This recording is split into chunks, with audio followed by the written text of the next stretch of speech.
Good evening, everyone. Before I basically end this day or go into the next day, I must state that I've been seeing a lot of videos, a lot of commentary on YouTube, even Twitter pages, and even Instagram accounts where people are mentioning the Brooklyn shooter and they are acknowledging his real name. But they also revealed that he was a YouTuber named Prophet of Truth 88. Now, I don't know who Frank James is or Frank R. James, but I do know who Prophet of Truth is. And Prophet of Truth was someone I was familiar with back in 2015 and 16. And he was a person that would come on people's accounts and he would comment, particularly on someone's name, Harvey Superboy. And he was a person that had a Janice personality, meaning he was very twin-like. One minute, he was really in support of black people. And the next minute, he was against us. One minute, he spoke out against white supremacy. And the next minute, he basically was just like, to hell with black people and their nonsense. No wonder white supremacists do the stuff they do to us.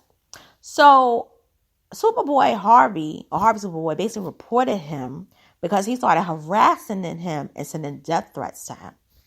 So Prophet of Truth, Frank R. James, ended up losing his account. And it wasn't the first time he lost his account.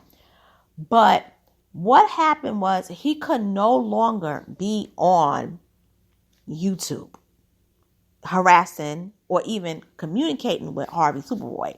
So he moved on and Prophet of Truth left our consciousness.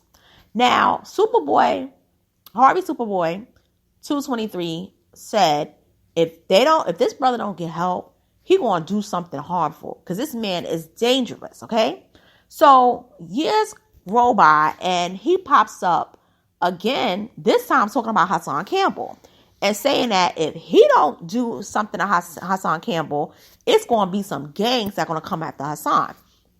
A couple of days later, or a couple of months later, for that matter, the whole thing happened with the Brooklyn shooting. Now, the reason why I say a couple of days later, because certain people found out about this video days before the Brooklyn shooting crime spree occurred. But many people found the video was posted originally in July. Now, YouTube scrubbed his videos, they scrubbed his account. But the problem that I have is that although most people really did their due diligence to really find out who this man is, you got people like Beverly Betty and her husband talking and saying that the reason why this man did what he did was because of the abortions that are taking place in the city. They have photos on their YouTube, on their Instagram pages posting this. Now, I'm going to talk more about this tomorrow evening because I'm sick and tired of people who use religion and use the things such as different sensitive topics, particularly abortion, and you're pinning people being injured and a criminal who did what he did because he was bothering and bullying people for years. It has nothing to do with abortion. He did what he did because he's demented. So I'm going to talk about this tomorrow. I'm going live on this topic because I'm done. I'm sick of it. It's one thing to talk out your ass on regular things pertaining to your little campaign, your little political party, or like your personal views. But when you talk about my city and you talk about my train station, and yes, I said mine because my family been living in New York City going back to 1910, consistently since 1933. And you put this out there and you got people co-sign this nonsense. People got to start talking about it.